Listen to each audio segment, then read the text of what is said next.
Hi, this is Lou from Lou's Antiques and Collectibles, and we buy and sell stuff for our two antique booths in the two antique malls that we're in. Plaza Antiques in Lincoln Park, Michigan, and Maumee Antiques in Maumee, Ohio. And it is a wintry day in Michigan, and we have no snow right now, which is pretty nice. And there's lots of work that has to happen in the winter in Michigan. You can't go out garage sailing and do that sort of thing. You can kind of go to a few thrift stores, but to be honest, it's pretty slim pickings at thrift stores in the winter here. So I'm going to show you all the things that I do in the winter in Michigan to work on my antique booths. So in our barn, I put our cheaper items, and then in the house, obviously, the more expensive stuff. And normally I put items in these Rubbermaid type containers, and I typically will price them, wrap them, and seal the boxes, because otherwise we get all kinds of critters in there in the winter. But this year, things got away from me a little bit, and there's quite a few boxes that didn't get priced or cleaned. So what we're doing is we're going to go through all those boxes this winter. I found all these things here that need to be washed, and we're going to go through them and price them and get them out in the mall. So I have quite a few boxes that are priced and ready to go, and what I kind of want to do is, being I got a little bit more time in the winter, is get these taken care of first, and then if I can get into those for winter stock, I will. So when you live in Michigan, you primarily do all your shopping in the summertime, and then you get it packed and you get your stock ready for the winter, because it's really difficult to find good stuff in the winter. And this box has lots of paint on it. Let's see what's in here.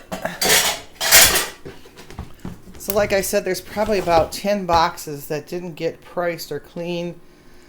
Oh boy, looks like some silverware and a train set, a variety of things, lots of enamelware. I got 2 boxes here I'm going to go through. So I'm going to show you some of the things I do to get these boxes ready. So here's some of the items that I just pulled out of the box, and they've all been washed and they're going to dry now. But while they dry, we're going to go ahead and start working on these trains. So here is a bunch of trains I bought. I have no idea what this stuff was worth. This is really out of my realm, but I got a lot of tracks, so I'm going to bag up the tracks in this large Ziploc bag.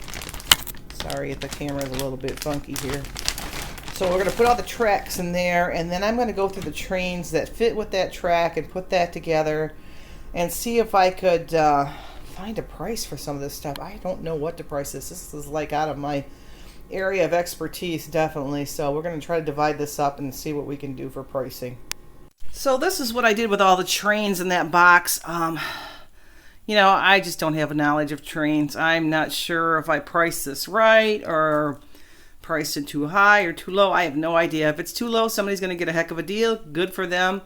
You can't know everything about everything. So I made money, and that's all that matters. So there's 4 bags of these trains, and I couldn't staple these bags together. I couldn't figure out how to put them together. So I put them in a basket, and then of course I'd like my basket back.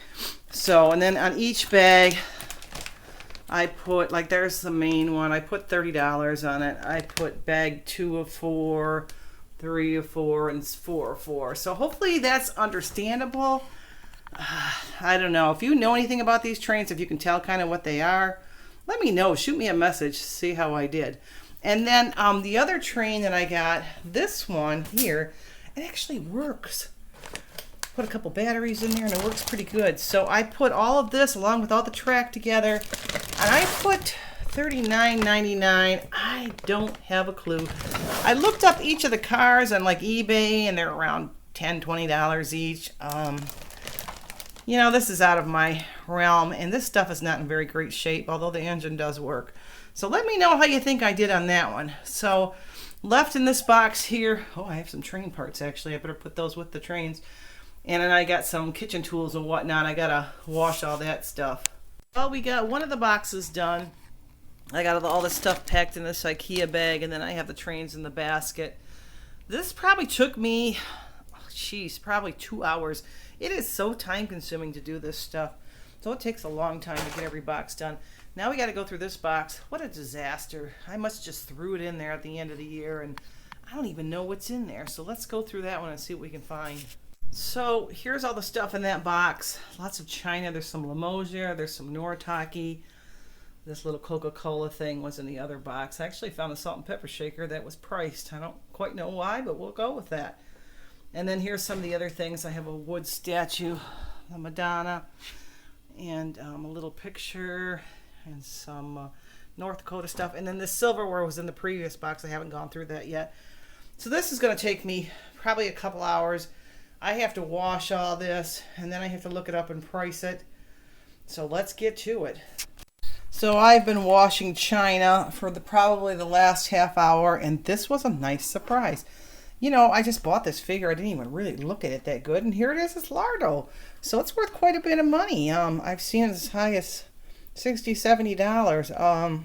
Realistically, I never put eBay prices. Realistically, I'm thinking $40, $50. But that was a cool find, and all that junk that's been sitting in the barn. You never know. I never know what I bought in the summer, so it's always like a big surprise to open it all up. So I got those 2 boxes all done. I got 2 IKEA bags here. One's going to Maumee and one's going to Plaza, and then I got that container full of trains. So it took me probably about 3 and a half hours probably to get this done. So 2 more boxes done, price. I'm hoping I only got a couple more left out there that I got to do this with. And then we should be on track again for just pulling boxes out and taking them to the mall without going through all the objects in it. So definitely a job that has to happen in the winter because I got behind on things and just threw things in boxes and never got a chance to go through it. So we are out in my barn right now, which is a scary sight to probably most people. And we had a great weekend at the mall. I was doing those 2 boxes, and I can actually do some more boxes. So these are all the boxes that I've already been through. There's a big stack there. Let me show you the other stack. And this stack here. So these boxes were filled with stuff that I never got a chance to price. So that was not good this year. I usually have it together more, but like I said, we're babysitting, so things got a little messed up. So I think I only got 2 more boxes that I got to price, and then everything else has been priced and sealed. So let's take a look. Here's one of the 2 boxes. I don't know what the heck is in here, but it is mighty heavy. So I'm going to bring that in the house and take a look at that. And here's the other box that I don't think I have priced. No, that I have to bring it. So 2 boxes left. That's pretty good. It is February. It should have been done a long time ago. But this has been an awkward year, so we're going to take, I think I'm going to take this box in. The other one's a little scary. It's really heavy. And I don't need that much more. But like I said, I had a really good weekend at the mall. So I'm going to grab another box. Here is the boxes that I have priced and are ready to go. And I have this big shelving system. And as you can see, I put packing tape around the edges here. And in the winter, critters like to get in this barn. More mice and stuff like that. And if you don't seal these boxes, they can get in any kind of little crevice. So I have to seal all my boxes with packing tape. That one's coming up. That should actually be resealed. And then to keep them safe. So here's the rest of my stock for the winter. I usually have at least 20 boxes. I've gone through quite a few boxes this year, but I still have a good amount of stock. So the goal this next year is to get everything's priced and sealed and washed and not have any of this excess winter pricing to do. Now it is probably about 30 degrees out here, which is not terrible for Michigan, especially in February. So you got to plan on doing this when the weather is halfway decent. We just went through a big stream of wind chill below zero. And I'll tell you what, when you come out here, you just want to grab a box and get in as quick as possible. So this is a little bit warmer day. It's actually going to be sunny today again, which is a miracle. We haven't seen that in a long time. So it was a good day to get out here and get those last couple boxes. So these are the items I found in that 3rd box. And man, they were heavy. So it's the same thing as the last 2 boxes. I basically got to wash all this stuff and clean it. Now this silver-plated stuff here. I don't know what I'm gonna do. I might try some Tarnix on it. I don't want to spend hours and hours of cleaning it because it's just not worth that much money.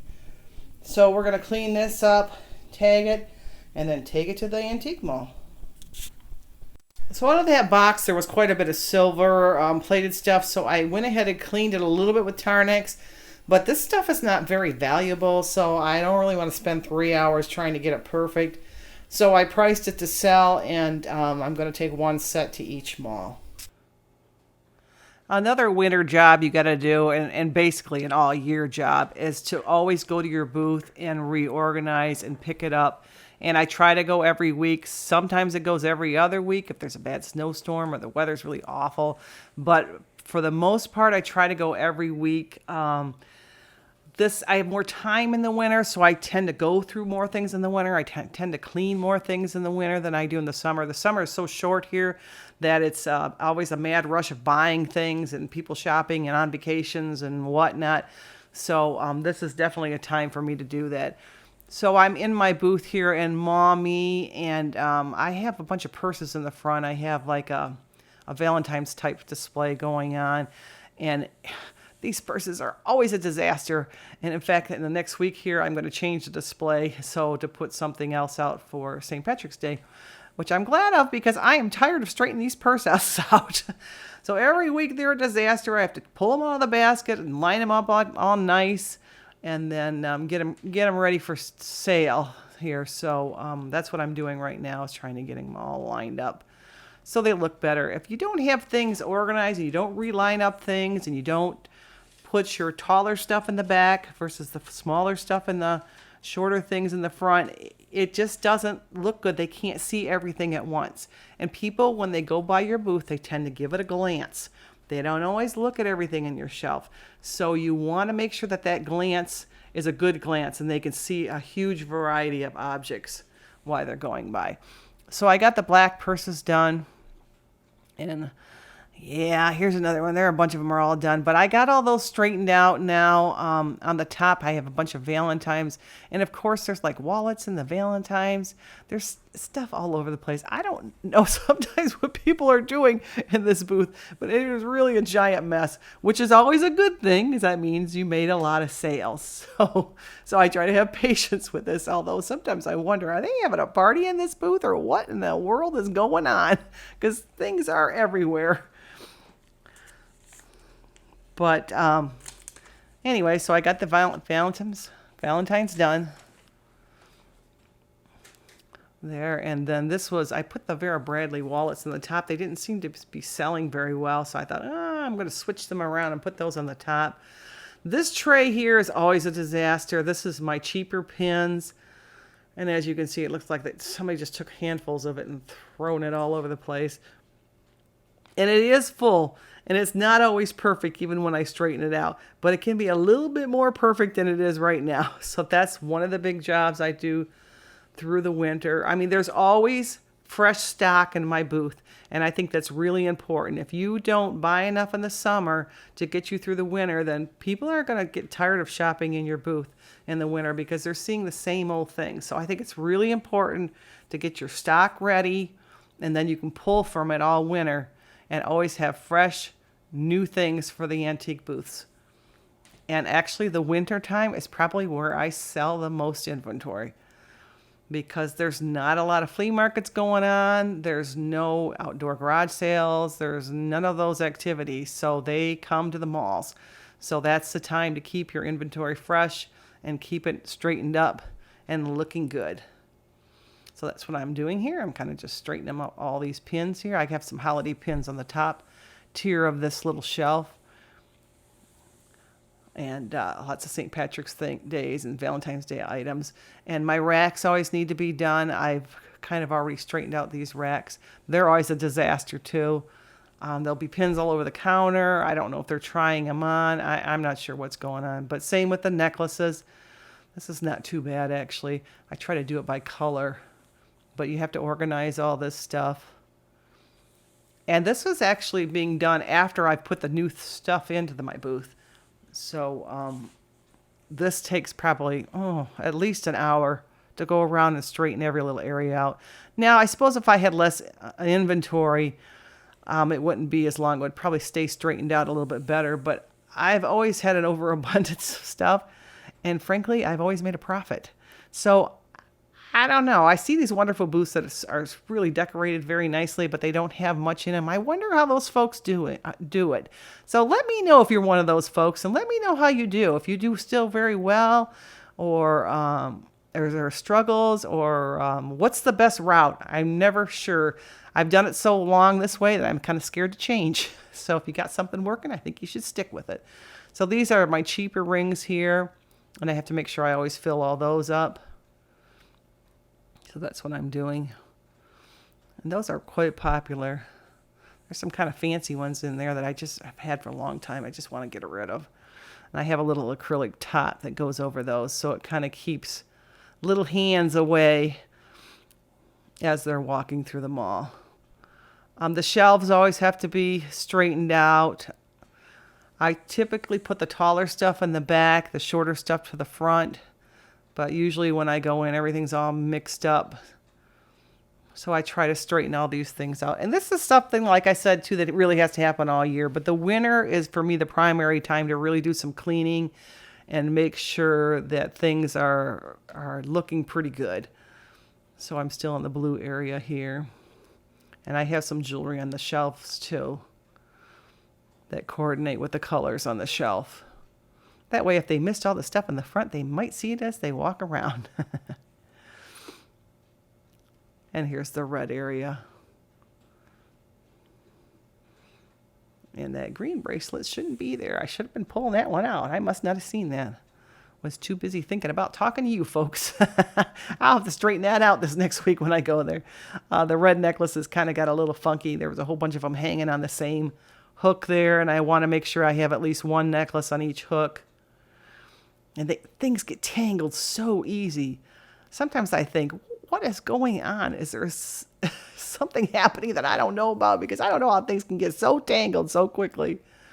There's been times I've come in the mall and I've had to take a whole thing home because everything's so tangled up. It takes me an hour or so to untangle it. It's a little bit tough when you work with jewelry all the time, especially if it's out for folks just to grab. Okay, those necklaces are done. And here's more of our red area. It looks pretty good there. Still have a lot of objects out. And I do the same thing in Plaza Antiques also. But my booth there is quite a bit smaller than the one here at Maumee, so this one takes me quite a long time to do. It's probably about half the size. So the green area is looking pretty good. I have to straighten out these books. They kind of got messed up a bit. And just previous to this, I had taken out the items on the shelves, and I've washed the shelves down, so that got done this winter too. Probably it should be done one more time before the spring sets in to keep things fresh and looking good. So there is some cleaning involved. I usually wash the floors. They don't get so bad in the summer, but in the winter, usually every few weeks, you have to wash the floors. People come in with muddy boots and whatnot. Oh, and also one thing that we always have to do is look for items that have been placed in our booth that are other folks' items. So that's a big part of cleaning up the booth. So that's pretty much what I do to straighten up all the shelves during the winter and actually all year round. So let's see what other things we have to do in the winter in Michigan when you're an antique dealer. This is another winter job that I have to do in Michigan that I never have time for during the summer or the spring because I'm too busy shopping, and it's fixing all this jewelry. I have boxes of jewelry that need to be fixed, but I try to fix anything new coming in so I don't add to that big pile. So this necklace here, it needs to just be rehooked. So I think I got two of them like that. Yeah, this one also is the same thing. It just needs to rehook. So I usually take a little pliers and I open up the rings and put that on there. So let me get that done. I can't do it, unfortunately, with one hand. So let me show you. So what I did here, I don't know if you'll be able to see this very well on this camera, is I opened up that ring there and I slid the other part of the chain on. And then I'm going to go ahead and take the pliers and reconnect that. So I got two of them like that I got to do. So let's get those two done. So both of those got fixed. That's a fairly easy fix. I don't mind buying jewelry. That just is a matter of opening and closing a ring to get it to be fixed. So those two are done. So that helps. This necklace here has a really nice chain on it, but there's it's missing a ring in the end. So either I'm gonna have to put another chain on it or put a ring on this one. So I have a chain here. I think that's gonna work. So let's go ahead and slide that on and see if that looks good on that pendant. So there we go, that's fixed. I just went ahead and put a new chain on that. I have quite a pile of chains. When I buy bag lots or box lots of jewelry, I keep the chains that look good because I'm always using them for something else, and that's what's going to happen right here. I have these two nice pendants. I think this is like a snake in the inside, and I have a Disney pendant, and I need to go to my chain pile and see if I can find something to match that. So here's some of the chains. I usually hang them on hangers.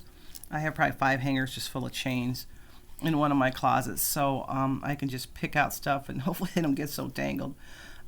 So this, sometimes different silvers look a little bit different colors, so you have to match it, and you'll notice this when you have piles of chains, how the different colors within that silver and gold region are different. This looks like it's going to match this one here. So I think I'm going to try that pendant and that chain here, and then let's see, this one here. Well, I have this chain. That's not terrible. So it's almost got a little bit of a gold tint to it. I think I'm going to go ahead and try those on those two pendants and see what they look like. We have the two pendants here on the chains, and they look pretty good. I think it'll be fine. This chain in particular, and I don't know if you can see it because it's so hard with this camera, it was very tarnished. But look how nice it looks now. I polished that up a little bit, and I used, you can see all the stuff that came off just on that one little chain there. I use these wipes here, these dry wipes, a lot. It worked really good for costume jewelry. It doesn't always work for everything, but for the most part, I have found it to be pretty successful in cleaning costume jewelry, of course, along with sterling silver and stuff like that. So we got all the chains done here. I have some rhinestones I have to repair. That's when it becomes a bit more challenging. So I'll kind of try to show you here how to do that. So we got 1, 2, 3, 4, 5 necklaces out of that batch just by fixing those small little items that needed to be fixed. Here's it's actually a newer piece. This is a rhinestone comb that I just fixed, and luckily this came in a bag. And the rhinestone was actually in the bag, so that's not typical of what happens. So I have a big box of broken jewelry with different color rhinestones and different sizes and shapes and whatnot, and I can fix some pieces. If they're a colored stone and they're odd shapes, sometimes I have it, sometimes I don't. So I typically try to steer away from broken jewelry anymore, just because, like I said, I have a whole box of it that needs to be fixed, and it takes a lot of time. Now these two pieces here, I bought at the end of the summer. Look how beautiful this piece is. And it's missing a piece on the end here, and it would have to unfortunately be soldered. And the same thing with this one. Really nice rhinestone pieces. It's just a shame. But it's also broken at the end, and it probably would need some soldering. They have a wire here I think they were using to hold it together, probably to wear it. But I am not skilled in soldering. We have tried a few pieces, and it's been kind of messy. So what I will do with pieces like this is I will put this in my rhinestone box, and if I find another piece that one of these beautiful baguettes would fit into, I'm going to use it for that. I hope some of you folks have had better luck with soldering than I have, but I haven't had the best luck. When I glue the rhinestones in, I use a variety of different glues, jewelry glue and whatnot. And if it's a clear stone that's fairly easy to fix, but when you get into the colored stones with weird shapes, I have a lot of them, but that is tough. The most time-consuming and biggest job I do in the winter is price jewelry. All throughout the summer, I buy bag lots like this. I buy individual pieces, like these rings here. I got a really good deal with them at the garage sale in Monroe, at the fairgrounds, and I put them in bags, and I typically put on the bag what I paid for them, and I stick them in my son's hold room. And then this is what I do in the winter. So this job can take a very long time. There was one year we had a bit of a flood where I had my jewelry stored, and a lot of the pieces got wet. It was a disaster. We had to lay them all out on towels. I was able to save probably over 90% of the jewelry, but the tags were ruined. I had to redo all the tags in my jewelry stock. It took me 3 months to do it. And that was pretty much working full-time hours every day. That was just awful. Cleaning the pieces, re-tagging the pieces, reorganizing the pieces. It was terrible. So this is, like I said, the biggest job. Like right now, I have been working on these earrings. I got them divided up on what I paid for them. I have several bags here. I got them all on the earring cards, but they still need to have the price tags put on there. So that's probably going to take another day. There's another big bag of them. So this was in a very large lot of earrings I got, and they just sell better if you put them on these little cards. They look nicer when they're pierced in that, well, any kind of earrings for that matter. You have to clean it first. So I have to put them in jewelry cleaner. They have to sit out to dry, and then I put them on these cards here to make them look a little bit nicer. So it doesn't look like maybe much to a lot of people, but this is really labor intensive, all this little work. And that's why a lot of dealers don't even bother with jewelry, is because of all this work that it takes to do it. I've done several big necklace lots and bracelet lots already. I'm down to what is in this container here, which is pretty good for me in February. So I have to still price, like I said, bags like this, and go through it all and clean it and tag it and get it ready for the mall. Now, how I organize it is I organize things by colors and by price. I typically will put the more expensive pieces by color, so that when I'm bringing things to the mall and I need more red jewelry or pink jewelry or whatnot, I can just grab from those containers. And let me show you one of those containers. Here's a typical container of how I do it by colors. I do pins here, and these are all in the harvest colors, golds and greens and oranges, and I put all the pins in one area. Then I'll do the same with the necklaces and the bracelets. But that way all I got to do is take this basket and put in what I need. Now the cheaper jewelry I typically leave in bags for the earrings, and let me show you how I do the necklaces. So for the cheaper necklaces, what I do is I line them all up, and then I tie the top of them with this bag. Put a little knot in there, and it pretty much keeps the necklaces from not getting tangled. I actually learned that from a dealer I used to buy a lot of stuff from. She had tons of dollar jewelry, and that's how she would travel from show to show, is putting her necklaces like on this bag type of thing here. And they would hang down nicely, and they didn't get tangled. So, and then along with that, I usually will put the whole bunch in a bag, to a resealable bag here, so that even further protects it from being tangled. So I have lots of bags full of these, and whenever I need cheaper necklaces, I just grab one of these bunches and take it to the mall with me, and it's all ready to go. If you don't have your jewelry priced ahead of time, it will take you hours and hours to go to the mall. So this is the stuff that you need to do at home. And for us that, especially us that we live in Michigan, you have to do it in the winter to get ready. So that's another thing I do for the winter. So when I tag the necklaces, the bracelets and whatnot, I put different kinds of tags on. If it's an item I'm going to leave out on the counter, I use a big tag. If it's an item that I don't, I use a smaller tag. That way, when I'm going through things, I know exactly where this needs to go. Makes it a little easier on me. So the first thing I do with the tag is I tie it on. I make the tail quite short on these because, like I said in the past, people have stolen tags off. And not that they still won't, but this makes it a little bit tougher to do it. So in the corner, what I do is, in fact, let me get a paper plate here so you can see this a little bit better. So in the corner, I mark the number. And I typically mark the number in red, and that's my dealer number. So that when it goes to the register, everybody knows who it belongs to.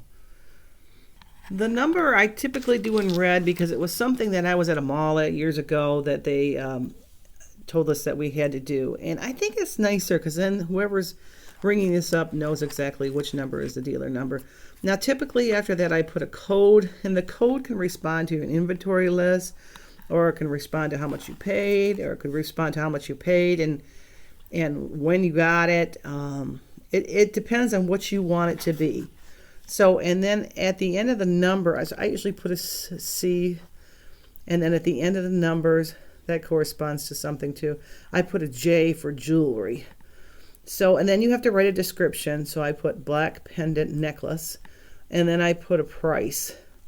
And the price I use is usually got 99 after it. That was another marketing technique that when I was at a mall years ago, they encouraged us to put that on everything. And I had been resistant to it, but I started doing it, and they were right. You did make $1 more on every item. And a lot of the stuff we don't have a huge profit on, so it does help. Every bit helps. So that's how I do my tags. Now, when I price necklaces that are really fine like this, you cannot put those with those bags tied around them, because what happens is they get really tangled up. And I've learned from experience that these little necklaces, you can literally drive from my house to the mall and they will all be tangled together. And I don't know how that happens, but it does. So I have learned from experience that I put each of these little tiny necklaces in these bags here. Now these little bags here I typically get when I'm buying stuff at garage sales, and I kind of just save them. And then I put each of these like little chain necklaces in this, and then I put it in a larger bag, and then I have them all together so that I can just take the larger bag and bring those when I feel like I need to restock some of those. So let me show you what I'm talking about. So here is some fine necklaces that I went ahead and I just put in these little bags. And then, like I said, I just stack these little bags and put them in a larger bag. And I have a couple areas in each of the malls where I have these fine necklaces hanging, and then that way I have whatever I need. So out of all of the jobs that I do in the winter, I have to say that jewelry probably takes the most time. So unless you're a person who likes to do this sort of intricate work, I would say stay out of the jewelry business. I love it, and like I said, I do a lot of it in front of the TV in the evening, and sometimes all day too. So it depends on what I gotta go through. So this is Lou from Lou's Antiques and Collectibles saying goodbye, and we'll see you again. Bye.